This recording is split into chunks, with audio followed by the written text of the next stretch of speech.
Sore, kita mulai ya. Baik, Pak. Oke, saya share materi.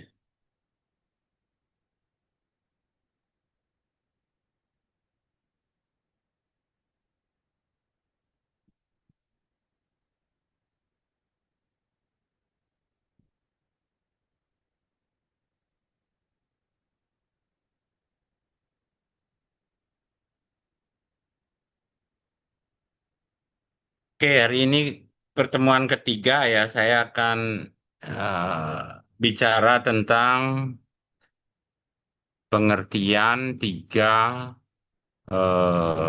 apa namanya ya, tiga istilah yang terkait dengan lokalitas. Jadi ada lokalitas, kemudian ada kearifan lokal, kemudian ada apa namanya itu genius loci ya, lokal genius. Nah, ketiganya ini punya pengertian yang berbeda meskipun objeknya itu tetap lokal gitu ya. Jadi agar Anda tahu memposisikan nanti kapan bicara tentang lokalitas, kapan bicara tentang kearifan lokal, kapan bicara tentang lokal genius. Nah, kita mulai yang pertama. Nah, ini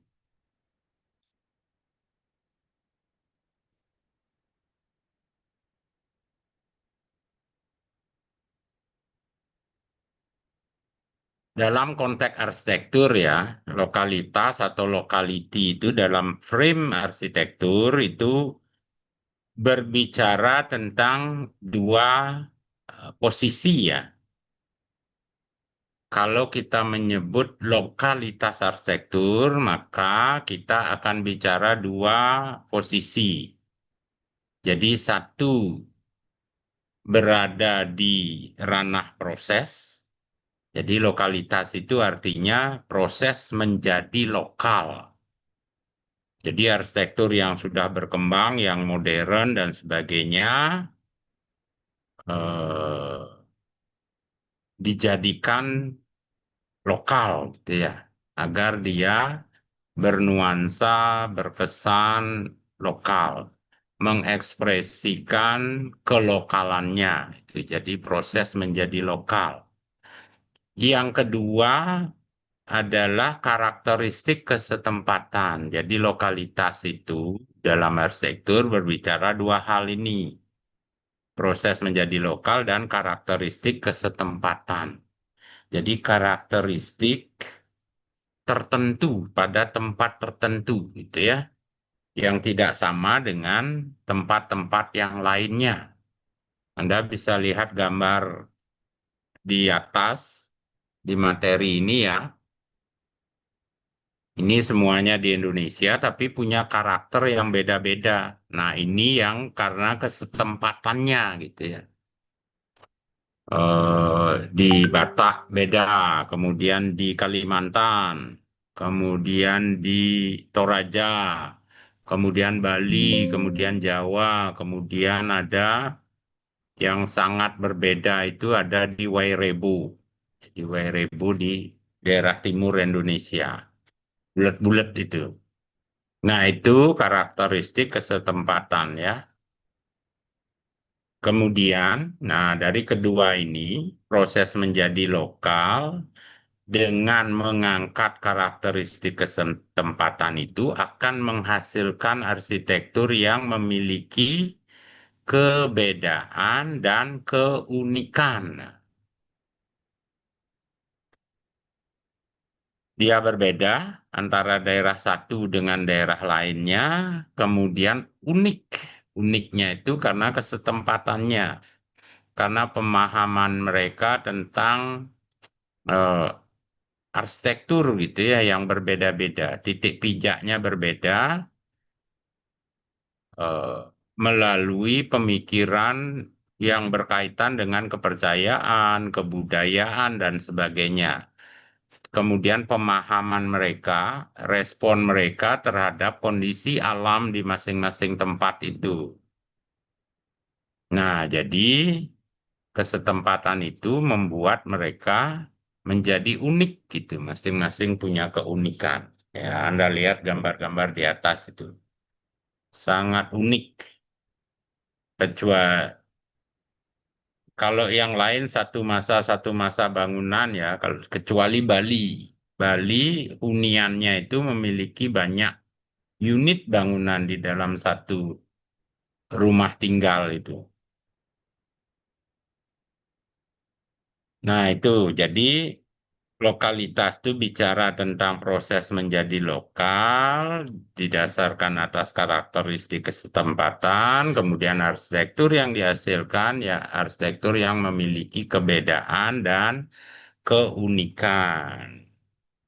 Nah, lalu ini kearifan lokal, local wisdom ya, dalam arsitektur. Nah, ketika kita berbicara kearifan lokal, maka kita bicara tentang kebijaksanaan atau kearifan ya. Kebijaksanaan ini muncul dari pemahaman atau eh, pemahaman mereka tentang hidup dan kehidupan. Jadi mereka punya kepercayaan, punya konsep, punya pandangan hidup sendiri-sendiri ya dalam dalam tempat yang berbeda-beda. Nah, berdasarkan itu maka kesetempatan atau kedaerahan, nah itu yang mendasari terjadinya kearifan itu ya. Mereka bagaimana mereka apa namanya eh, menjalankan hidup dan kehidupan mereka. Landasan konsepnya akan berbeda-beda dari satu tempat ke tempat lain. Dari kearifan lokal, kemudian kesetempatan ini akan muncul kebijaksanaan manusia yang bersandar pada filosofi, nilai-nilai, etika, cara, dan perilaku yang sudah melembaga ya secara tradisional. Jadi secara turun-temurun. Nah, Anda lihat gambar di bawah itu.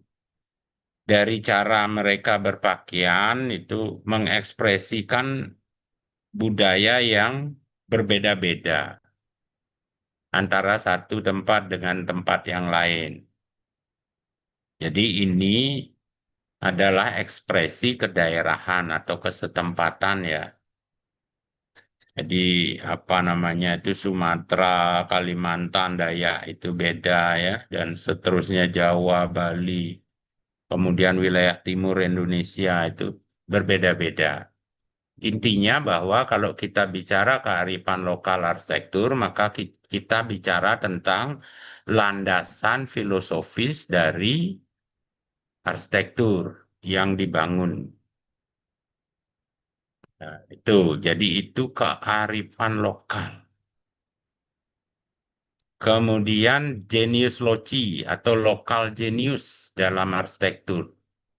Bila kita membicarakan arsitektur di ranah lokal genius, maka yang kita telusuri atau yang kita jelajahi adalah tiga hal ini. Pola atau cara berpikir masyarakat yang memiliki arsitektur itu, kemudian pandangan hidupnya, dan pengetahuan. Nah, tiga komponen ini atau tiga aspek inilah yang menghasilkan arsitektur gitu ya, arsitektur lokal berdasarkan pemahaman mereka terhadap eh, kepercayaan, kemudian kebudayaan mereka. Jadi kepercayaan dan kebudayaan itu akan memunculkan eh, pola atau cara berpikir yang beda-beda. Kemudian bagaimana mereka menginterpretasikan gejala-gejala alam menjadi pengetahuan yang khas pada tempat tertentu. Jadi ini lokal genius. Ya, jadi ngerti ya bedanya ya. Bila lokalitas kita bicara lokalitas arsitektur, maka yang kita bicarakan adalah proses menjadi lokal dan karakteristik kesetempatannya. Bila kita bicara tentang kearifan lokal arsitektur, maka kita bicara landasan filosofi atau landasan-landasan yang digunakan oleh sekelompok masyarakat untuk berarsitektur. Jadi ada filosofi di sana, ada nilai-nilai, nilai-nilai kepercayaan, kemudian ada etika yang mereka miliki, kemudian ada cara-cara dan perilaku yang turun-temurun gitu ya. Nah, kemudian bedanya lagi bila bicara lokal genius, maka kita berbicara tentang cara berpikir untuk menghadirkan arsitektur. Kemudian landasan hidup yang mereka gunakan, kemudian pengetahuan yang mereka miliki untuk menghasilkan arsitektur. Jadi ketiga-tiga ini sama pada titik pembicaraan tentang lokal, kesetempatan, tetapi berbeda pada substansi yang dijelajahi ya. Jadi itu kalau lokal, kalau bicara lokalitas arsitektur maka bicara tentang proses menjadi lokal dan karakteristik setempat. Kalau bicara tentang apa namanya kearifan lokal maka kita bicara tentang konsep yang melandasi secara filosofi, secara etika, kemudian nilai-nilai yang mereka terapkan dalam berarsitektur. Bila berbicara arsitektur dalam konteks lokal genius atau genius loci, maka yang kita lihat cara berpikir yang digunakan menghadirkan arsitektur, kemudian apa namanya ini pandangan hidupnya atau pedoman hidupnya, kemudian pengetahuan yang mereka miliki. Semakin tinggi pengetahuannya, maka semakin tinggi kualitas arsitekturnya, gitu ya. Nah, itu perbedaannya. Oke, kita lihat kemudian hubungan ketiganya.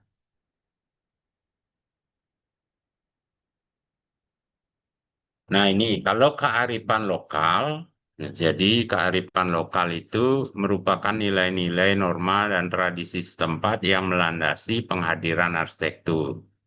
Di dalam konteks berarsitektur, dia akan menempatkan posisi sebagai filosofi arsitektur, sebagai landasan filosofi dari apa namanya kegiatan berarsitektur. Kearifan lokal itu posisinya sebagai filosofi. Kemudian lokal geniusnya, di sana ada kepercayaan, cara berpikir, pengetahuan, itu ya. Maka lokal genius itu akan menjadi dalam konteks berarsitektur itu akan menjadi konsep ya, gagasan konseptual arsitekturnya. Jadi gagasan konseptual arsitektur ini adalah penerjemahan dari landasan filosofisnya yang kearifan lokal yang ada di atasnya ya. Nah, kemudian menghasilkanlah arsitektur yang lokalitas. Jadi lokalitas arsitektur itu adalah penghadiran ciri dan karakteristik arsitektur setempat ke dalam wujud arsitektur saat ini. Nah, maka yang dihasilkan adalah kekhasan arsitektur. Nah, itu jadi filosofinya ada, landasannya ada, landasan filosofisnya, kemudian gagasan konseptualnya ada, kemudian wujudnya ada. Jadi wujudnya arsitektur yang sangat khas, yang sangat setempat gitu ya. Di tempat lain nggak ada gitu. Jadi hanya di tempat itu saja. Maka disebut dengan kekhasan arsitektur. Jadi ini hubungan lokalitas, kearifan lokal, dan lokal genius. Nah, dalam konteks globalitas dan lokalitas, Maka yang akan kita bicarakan yang paling bawah itu. Jadi penghadiran ciri dan karakteristik arsitektur setempat ke dalam wujud arsitektur saat ini. Jadi untuk menghasilkan arsitektur yang khas, gitu ya, yang tidak ada dimanapun juga, hanya ada di tempat tertentu. Oke, ini. Nah, lalu kita lihat lokalitas itu ada keberbedaan dan keunikan ya. Nah, kita fokus ke lokalitas. Jadi memahami lokalitas itu seperti ini. Proses menjadi lokal dan karakteristik setempat itu akan melahirkan atau menghasilkan arsitektur yang berbeda dan unik gitu. Lihat gambar di atas itu kan unik ya dan berbeda-beda gitu. Meskipun dalam satu negara gitu ya, Indonesia atau Nusantara, dia beda-beda masing-masing. Jangankan di berbeda pulau, dalam satu pulau saja berbeda. Mulai dari Pulau Sumatera, ada arsitektur Gayo di Aceh, ada arsitektur Batak, Sumatera Utara ya, ada Padang, sampai Lampung gitu ya. Itu berbeda semuanya. Nah itu, jadi lokalitas itu akan menunjukkan kebedaan dan keunikannya. Lalu, nah ini yang pengertiannya keberbedaan dan keunikan itu. Berbeda itu berarti lain, lain, tidak sama. Kemudian ada selisih itu ya, atau selisih atau pautan. Jadi pautan itu apa ya?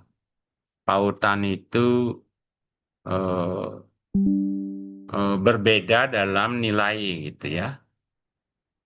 Nah, jadi keberbedaan itu menunjukkan ketidaksamaan, menunjukkan selisih, menunjukkan kondisi yang lain gitu ya. Kemudian menunjukkan perbedaan nilai pautan. Nah, kalau yang unik itu, keunikan itu artinya hal-hal yang unik. Jadi hal-hal yang unik itu berkaitan dengan kekhasan. Jadi arsitektur yang khas, yang hanya ada pada satu tempat.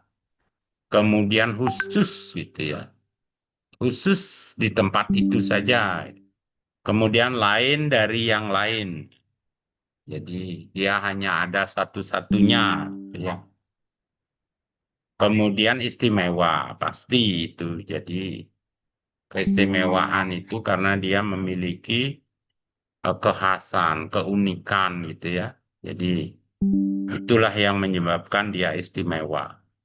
Arsitektur Batak istimewa, arsitektur Jawa, Joglo istimewa, arsitektur Bali juga gitu.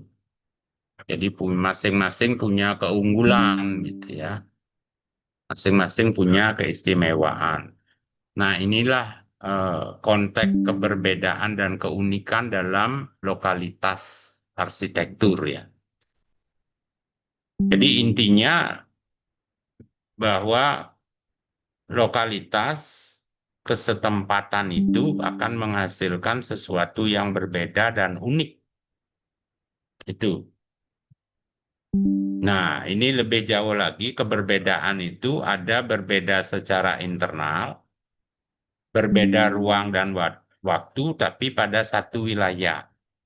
Contohnya di Bali ya, ruangnya berbeda, waktunya berbeda. Jadi Anda bisa telusuri arsitektur Bali Mule. Jadi kalau arsitektur Bali Mule itu berkembang di wilayah Bali bagian utara, ruangnya berbeda. Kemudian dia berkembang itu pada masa Neolitikum, Megalitikum gitu, masih pada masa kepercayaan ya. Jadi sebelum abad ke-10 lah gitu. Jadi waktunya berbeda. Jadi maka di Bali ada arsitektur Bali Mule, ada arsitektur Bali Age, ada arsitektur Bali Arya, ada arsitektur Bali Jani. tapi masih dalam satu wilayah Bali. Karena ruang dan waktunya yang berbeda, maka karakteristik arsitekturnya berbeda. Jadi ini adalah perbedaan yang internal sifatnya. Kemudian perbedaan yang sifatnya eksternal itu berbeda antar wilayah. Jadi seperti tadi itu ya, wilayahnya berbeda, Bali, Jawa, Sumatera, Kalimantan, ya itu eksternal. Nah, pasti berbeda, gitu ya, karena dia beda wilayah. Sampai pada Papua ya, dari arsitektur Aceh Gayo sampai pada arsitektur Hanoi, Papua. Jadi itu berbeda-beda betul. Nah, itu perbedaan yang sifatnya eksternal. Kemudian keunikan. Jadi keunikan itu hanya ada satu-satunya di tempat tersebut ya. Adanya hanya pada tempat tertentu. Nah, contoh yang masa sekarang yang ada yang unik, yang ada satu-satunya, misalnya Opera Sydney House ya di Australia. Tempat lain nggak ada yang seperti itu gitu ya, seperti Opera Sydney House ya. Nah, itu unik gitu. Jadi itu sifatnya lokal, yang unik, yang lokal gitu, yang hanya ada di Sydney, Australia. Di Australia pun di Melbourne, di Perth, dan tempat-tempat lain di Australia nggak ada yang begitu gitu, apalagi di dunia gitu ya. Nah, itu satu contoh. Nah, keunikan inilah yang kemudian sebagai embrio pemahaman arsitektur kontemporer ya. Arsitektur yang hanya ada satu-satunya. Kemudian arsitektur yang tidak bisa digolongkan ke dalam gaya arsitektur manapun. Jadi itu yang disebut arsitektur kontemporer. Unik ya, satu-satunya. Nah, inilah apa namanya, keberbedaan dan keunikan lebih jauh lagi. Nah, ini contoh gambar dari keberbedaan. Anda lihat arsitektur Bali ya, eh, keberbedaan yang sifatnya internal. Anda lihat gugusan unit-unit bangunan di arsitektur Bali, gambar kiri atas itu ya.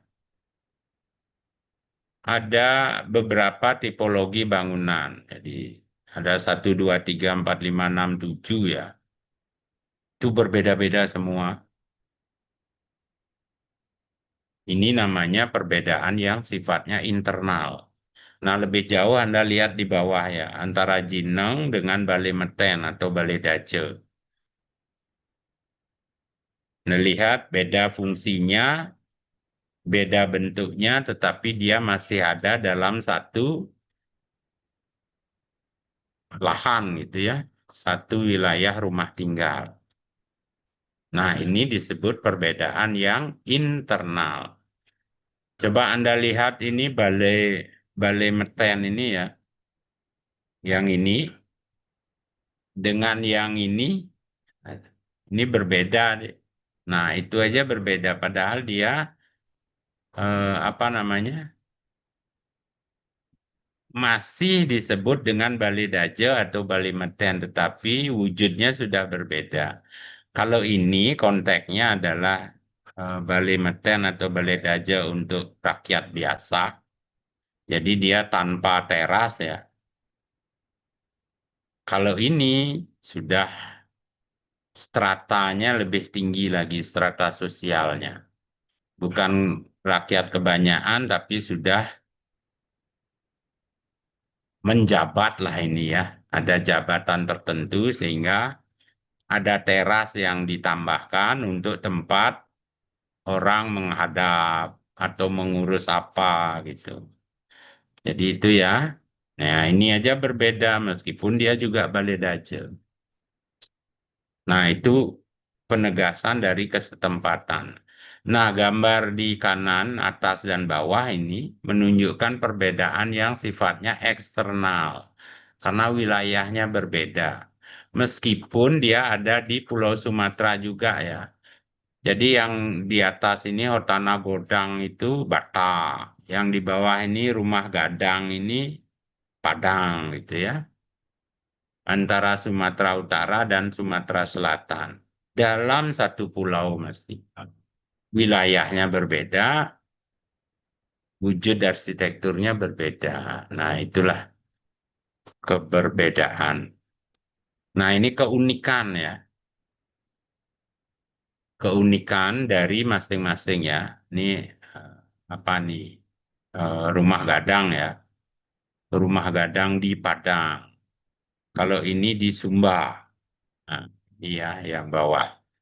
Nah, ini ada di bawah, di kiri bawah itu ada bangunan modern. Ini Masjid Agung Padang ya, Sumatera Barat ya. Sumatera Barat. Ini yang modern kemudian dilokalkan, di lokalitas. Maka yang diambil apa bentuk atap rumah gadang ini. Diambil, kemudian diterapkan di sini. Jadi caranya, cara mengambil komponen kekhasan arsitektur lokal itu untuk diterapkan pada arsitektur yang modern sangat cerdas itu ya. Sangat smart dan sangat smooth. Nah, sangat lembut gitu ya, tidak kontras. Jadi dalam satu kesatuan. Nah, inilah caranya melokalitaskan yang global. Nah, sebelahnya lagi di kanan bawah itu Anda lihat rumah di Sumba, kemudian diterapkan pada desain eh, apa namanya nih, apa itu airport. Nah, jadi Anda lihat bentuknya diambil dari Sumba sampai ininya ya, sampai kayu-kayu penahan ini diambil yang di bawah. Nah, itu caranya melokalkan yang modern. Jadi memasukkan unsur lokal ke dalam yang modern ini, airport ini. Nah, itulah jadinya. Jadi arsitektur yang unik, yang berbeda. Ini hanya ada di Padang, ini hanya ada di Sumba gitu ya. Nah, itulah keberbedaan dan keunikan karena eh, meng- melokalkan yang global gitu ya. Jadi caranya sangat lembut sekali. Jadi melokalkan yang global tidak hanya dengan ornamen gitu ya, tidak hanya dengan ragam hias, tetapi betul-betul wujud arsitekturnya yang diambil gitu ya. Komponen arsitekturalnya yang diambil, karakter kelokalannya yang diambil ya, diterapkan. Oke, saya kira itu ya untuk hari ini materi yang ketiga. Intinya pada materi ini harapannya Anda mampu membedakan kapan Anda bicara lokalitas, kapan Anda bicara genius, loci, lokal genius, kapan Anda bicara local wisdom atau kearifan lokal. Semuanya berbicara tentang lokal, tetapi berbeda pada substansinya ya. Itu jadi pemahaman awalnya seperti itu ya. Nanti ke depannya ketika Anda bicara tentang lokalitas, oh lokalitas itu proses menjadi lokal dengan cara mengangkat karakteristik setempat. Sehingga yang dihasilkan arsitektur yang berbeda dan yang unik. Oh, kalau bicara tentang lokal genius, maka bicara tentang apa itu ya? Tentang cara berpikir gitu ya, perilaku, pandangan hidup, eh, pengetahuannya. Kalau kearifan lokal itu kita bicara tentang nilai-nilai kepercayaan, kebudayaan, dan seterusnya. Jadi membicarakan arsitektur dari sisi kepercayaan, kebudayaan, nilai-nilai, etika, dan seterusnya. Nah, jadi itu. Jadi gambar-gambar tadi adalah contohnya. Nanti agar tidak gambar background saya ini juga bagaimana caranya mengangkat karakteristik lokal di background saya ini ke dalam kondisi yang masa kini, yang modern. Nah, itu tugas arsitek ya. Tidak hanya ngambil apa itu ragam hiasnya gitu ya. Kalau di Bali banyak yang keliru, jadi memandang arsitektur Bali hanya ikuh celedu sama murde, bentale gitu dulu. Jadi karakternya tidak terlihat seperti Masjid Padang tadi, Masjid Agung Sumatera Barat. Itu sangat luar biasa caranya. Oke ya, saya kira itu ya untuk hari ini. Sebentar saya akan share ininya, materinya ya. Bentar dulu.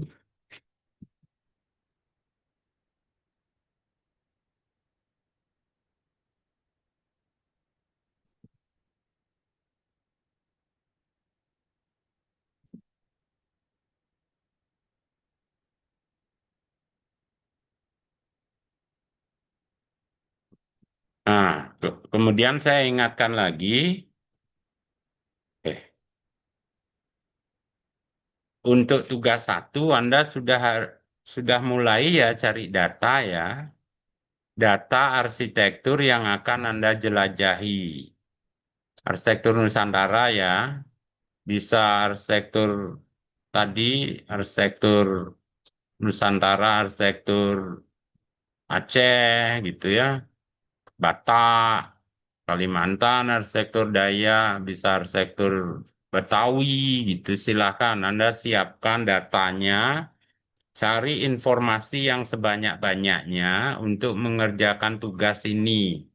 Dari sekarang kumpulkan. Pertemuan lagi 2 kali aja Anda sudah harus mengerjakan tugas dan presentasi ya. Jadi waktu itu singkat. Minggu-minggu dari minggu ke minggu, tiba-tiba udah saatnya buat tugas. Kalau enggak Anda cicil dari sekarang, kumpulkan data-data arsitektur yang akan Anda jelajahi, maka Anda akan kelabakan bikin tugasnya. Sekalipun Anda bikin, tapi sekedar-sekedar aja. Itu ya. Nanti bikin saya naik pitam nanti kalau Anda sekedar-sekedar buat tugas ya. Oke, itu ya saya ingatkan, silahkan dikumpulkan data-datanya. Oke, saya kira itu untuk hari ini ya. Kita akhiri. Selamat malam ya. Selamat malam, Selamat Pak. malam, Terima Pak. kasih, Pak.